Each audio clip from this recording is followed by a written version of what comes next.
ठगों की करतूत, बीरबल की चतुराई की कहानी। फ्रेंड्स, इस पोस्ट में हम अकबर बीरबल की कहानी, ठगों की करतूत, बीरबल की चतुराई की कहानी शेयर कर रहे हैं। ये कहानी दो ठगों की है, जो एक साहूकार को मूर्ख बनाते हैं। क्या बीरबल अपनी चतुराई से साहूकार को न्याय दिलवा पाता है? जानने के लिए पढ़िए पूरी कहानी। दिल्ली में एक ईमानदार साहूकार रहता था। एक बार दो ठग सेठ के भेष में उसके पास आए और साहूकार से बोले, हम दोनों कुछ जेवरात बेचना चाहते हैं। आपसे निवेदन है कि आप उन्हें बिकवा दें। आपकी बड़ी कृपा होगी। साहूकार छल कपट से परे एक सरल स्वभाव का व्यक्ति था। उसने उत्तर दिया, जब तक मैं इन जेवरातों को खरीदारों को दिखाकर उनसे बातचीत न करूं, तब तक मैं आपको नहीं कह सकता कि ये बिकेंगे या नहीं। इसलिए आपको इन जेवरातों को मेरे पास छोड़ना होगा। कल दोपहर तक ग्राहकों से बात कर मैं आपको जानकारी दे दूंगा। सेठ के रूप में आए ठग बोले, आप बेखटक इन जेवरातों को अपने पास रखें, पर एक बात का ध्यान रखें कि जब हम दोनों एक साथ इन जेवरातों को लेने आए, तब ही इन्हें लौटाइएगा। एक के आने पर मत लौटाइएगा। साहूकार ने कहा, ऐसा ही होगा।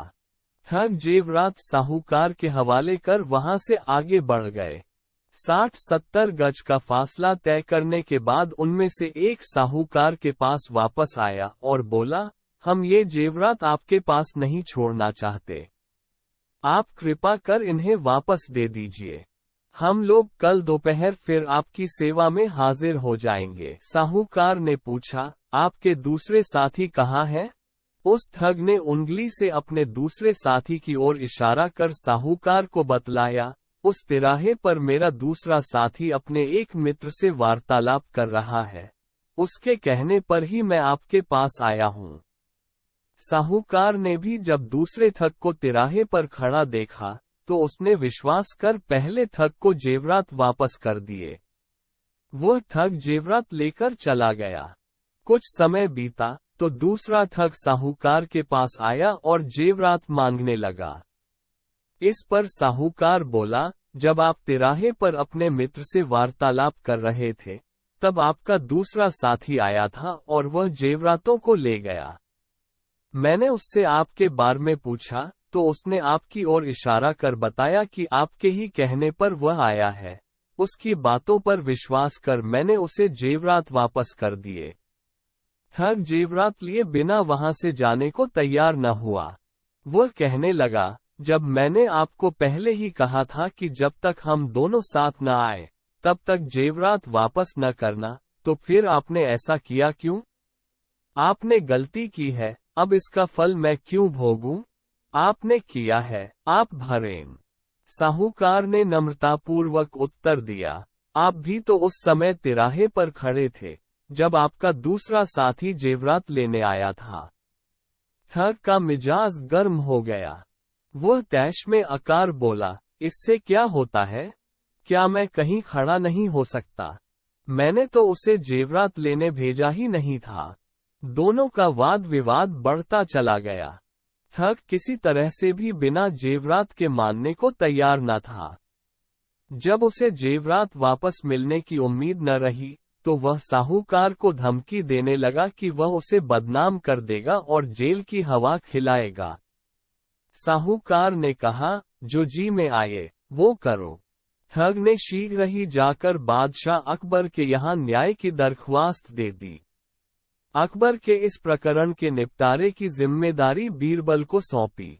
बीरबल ने आदेश का पालन करते हुए साहूकार को बुलवाया। साहूकार बीरबल के सामने उपस्थित हुआ और सारी बात उसे बताते हुए बड़े बड़े विश्वसनीय महाजनों की गवाही भी दिलवाए। बीरबल को तब यकीन हो गया कि ठग का दावा झूठा है। वह ठग से बोला, जब ये बात तय हुई थी कि तुम और तुम्हारा साथी एक साथ जेवरात लेने आओगे, तभी साहूकार तुम्हें जेवरात वापस देगा। फिर तुम अकेले क्यों आए हो? तुम्हारा दूसरा साथी कहाँ है? ठग को कोई जवाब देते नहीं बना।